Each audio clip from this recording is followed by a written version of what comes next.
आपका स्वागत है आपकी अपनी वीडियो में। आज हम पढ़ेंगे हिंदी साहित्य का इतिहास। इस वीडियो के अंतर्गत हम सामान्य परिचय, काल विभाग और हिंदी का प्रथम कवि के ऊपर मतभेद, साथ ही हिंदी का नामकरण वह जानेंगे। तो आज की वीडियो शुरू करते हैं। प्राकृत की अभ्रंश अवस्था से ही हिंदी साहित्य का अभिभव माना जाता है। उस समय जैसे गाथा कहने से प्राकृत का बोध होता था, वैसे ही दूहा कहने से अभ्रंश या प्रचलित काव्य भाषा पद्य समझा जा सकता था। ये रामचंद्र शुक्ल जी कहते हैं। आगे देखेंगे हम हिंदी साहित्य का आदिकाल संवत 1000 ईस्वी से लेकर 1375 ईस्वी अर्थात महाराजा भोज के समय से लेकर आमिरदेव के समय के कुछ पीछे तक माना जा सकता है। ये इम्पोर्टेंट कोट है, इसको ध्यान रखें और ये रामचंद्र शुक्ल द्वारा कहा गया है। ये वाला कोट भी इम्पोर्टेंट है, पर वाला भी, इसको भी आप जो है वह अपने संज्ञान में रखें। आगे जानेंगे हम जिस प्रकार नीति आदि श्रृंगार के फुटकल दोहे राजसभाओं में सुनाया करते थे, उसी प्रकार अपने आश्रयदाता राजाओं के प्रक्रमणपूर्ण चरित्रों या गाथाओं का वर्णन भी किया करते थे। यही प्रबंध परंपरा रासों के नाम से जानी गई। तो यदि प्रश्न पूछा जाए कि रासो क्या है, तो आप बताएंगे कि जिस प्रकार श्रृंगार के जो या नीति के कुछ फुटकल दोहे राजसभाओं के अंदर सुनाया किया करते थे, जो कवि थे वह सुनाया करते थे, वो राजाओं का प्राक्रमणपूर्ण चरित्र गाथाएं का वर्णन हुआ करता था, उसे ही जो है रासों के नाम से जाने जाता है। आगे आप पढ़ेंगे कि रासों के कौन कौन से ग्रंथ हैं, जैसे कि प्रमाण रासो, विजयपाल रासो, ये रासो ग्रंथ हैं। ठीक है। विद्यापति ने अभ्रंश से भिन्न प्रचलित बोलचाल की भाषा को देसी भाषा कहा। ये पॉइंट है हमारा कि विद्यापति जो है देसी भाषा किसको कहा है, तो अभ्रंश से प्रचलित भाषा को देसी भाषा कहा है इन्होंने। ठीक। हिंदी के कवि का एक वृत्त संग्रह शिव सिंह सेगर ने 1883 में प्रस्तुत किया, और जो इन्होंने प्रस्तुत किया उसका नाम था शिव सिंह सरोज। ठीक। और यह जो है इसके पीछे ही 1879 में डॉक्टर ग्रेसन ने the modern vernacular literature of northern Hindustani के नाम से एक वैसा ही बड़ा कविता संग्रह निकाला। मतलब कि शिव सिंह सेगर जो है इन्होंने भी जो है कविता संग्रह निकाला था। ठीक। फिर क्या हुआ, सरकार ने सन 1900 से पुस्तकों का काम जो है खोज का काम अपने हाथ में ले लिया, और सन 1911 तक अपनी खोज की रिपोर्टों में सैकड़ों ज्ञात कवि और ज्ञात कवियों के ग्रंथों का पता लगाया। ठीक। और सन 1913 में सारी सामग्री का उपयोग करके मिश्र बंधु, अर्थात मिश्र बंधु के अंदर 3 आते हैं हमारे कवि, जो श्याम बिहारी, सुखदेव बिहारी और गणेश बिहारी। ठीक। तो इन्होंने जो है अपना बड़ा भारी कविता संग्रह, भारी का मतलब बड़ा निकाला, जिसमें काफ़ी सारे कवियों का उन्होंने समावेश किया, और उसका जो संग्रह का नाम जो है वह मिश्र बंधु विनोद, जिसमें जो है वर्तमान काल के कवियों और लेखकों का समावेश किया गया था। इनको 3 भागों में प्रकाशित किया। ठीक। नीचे जो आप कोट पढ़ रहे हैं वो इम्पोर्टेंट है, और ये रामचंद्र शुक्ल जी कहते हैं कि आदिकाल का नाम मैंने वीर गाथा काल रखा है। उक्त के भीतर 2 प्रकार की रचनाएं मिलती हैं, अभ्रंश की और देश भाषा अर्थात बोलचाल की भाषा की। ठीक। आगे देखते हैं।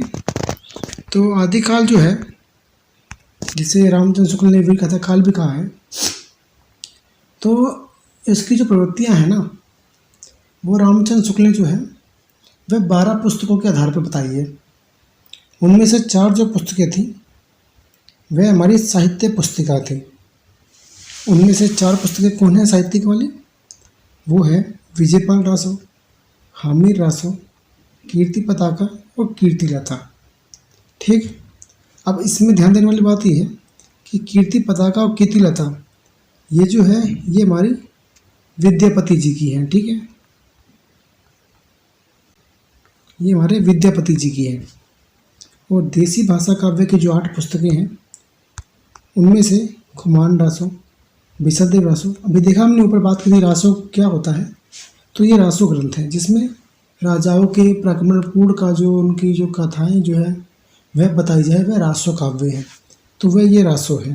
ठीक है, ये जयचंद्र प्रकाश, जसमेघ जसचंद्रिका, परमाल रासो, ये आला का एक मूल स्वरूप है। आला जो कि वर्षा ऋतु के समय गाया जाता है, यह गीत है आला। ठीक, खुसरो की पहेलियाँ, विद्यापति की पदावली।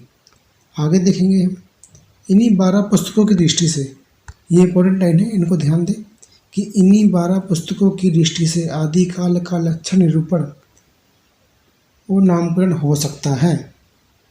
इनमें से अंतिम 2 तथा विशलदेव को छोड़कर शेष वीर कथनात्मक है। ठीक है, ऊपर देखते हैं कि इनमें से अंतिम दो कौन हो गई? खुसरो जी की पहेली हो गई और विद्यापति की पदावली और विशलदेव रासो। ये तीनों जो हैं ये तीनों हमारे वीर कथनात्मक जो है पुस्तकें नहीं है। ठीक है, ये नहीं है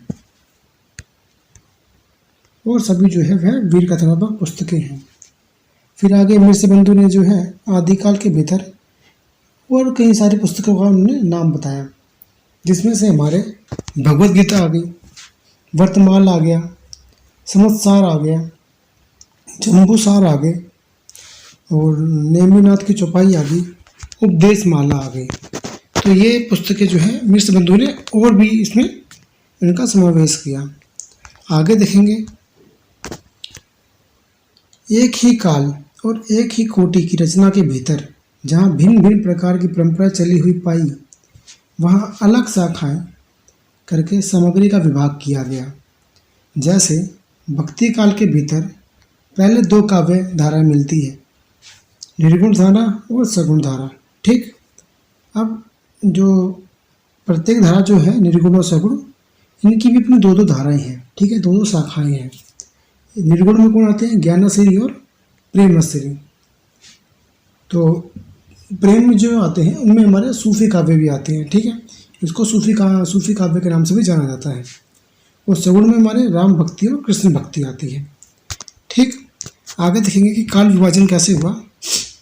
तो ये जो हमारी जो टॉपिक है वाला काल विभाजन, इसमें जो ये हमारा पॉइंट है ये काफ़ी इंपॉर्टेंट है, इसको ध्यान रखें, एग्जाम में पूछा जाता है, ये मोस्ट इम्पोर्टेंट है। देखिए, जबकि प्रत्येक देश का साहित्य वहाँ की जनता का चित्रवृत्तियों का संचित प्रतिबिंब होता है, ये प्रतिबंध नहीं प्रतिबिंब होता है, तब यह निश्चित होता है कि जनता की चित्रवृत्तियों के परिवर्तन के साथ साथ साहित्य का स्वरूप भी परिवर्तन होता चला जाता है।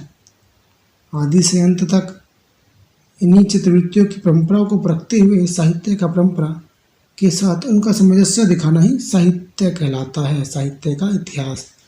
ये रामचंद्र शुक्ल जी का कोट है, इसको आप ध्यान रखें और ये हमारे परीक्षाओं में पूछा जाता है। आगे देखेंगे कि हिंदी साहित्य के 900 वर्षों का इतिहास जो है उनको 4 कालखंडों में रामचंद्र शुक्ल ने कैसे विभक्त किया है। तो आदिकाल जो है वह हजारी प्रसाद द्विवेदी ने कहा है और वीर गाथा काल हमारा रामचंद्र शुक्ल ने कहा है। इसका समय सीमा काल जो है वह संवत 1050 ईस्वी से 1375 ईस्वी संवत बताया गया है, ईस्वी नहीं संवत में है। ठीक है, और फिर ऐसे पूर्व मध्यकाल को भक्ति काल कहा है, उत्तर मध्यकाल को रीति काल कहा है, आधुनिक काल को गद्य काल कहा है। ऐसे ही आगे देखेंगे हम, और ये समय सीमा जो है हमारी वह संवत में है। ठीक है, आगे देखिए, हिंदी साहित्य के आदिकाल का नामकरण विभिन्न विद्वानों द्वारा क्या क्या रखा गया। आदिकाल का नाम इसके ऊपर हम चर्चा करते हैं। तो जैसे ऊपर हमने बात की कि आदिकाल का नामकरण हजारी प्रसाद द्विवेदी ने रखा है, ऐसे ही रामचंद्र शुक्ल ने जो है वह वीर कथा काल रखा है। चारण काल ग्रेसन और राम कुमार वर्मा रखते हैं, तो वीर काल जो है विश्वनाथ प्रसाद रखते हैं। सिद्ध सामंत काल राहुल सत्यकांत बोलते हैं, तो बीजोपन काल जो है महावीर प्रसाद रखते हैं। आरंभिक काल मिश्र बंधु और आदि काल हजारी प्रसाद द्विवेदी। अंधकार काल जो है कमल कुल श्रेष्ठ जी बोलते हैं। ठीक, अब एक बहस और होती है हिंदी साहित्य के आदिकाल में कि भाई हिंदी का पहला कवि कौन होगा। तो इस पर भी विद्वानों ने जो है अपने मत रखे और उनमें मतभेद हुआ।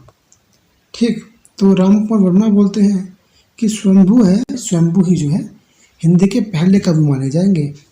तो राहुल सत्यकांत बोलते हैं जी ऐसा कैसे माने हम, हमारे यहाँ तो सरहप्पा पहले दिखाई दिए थे।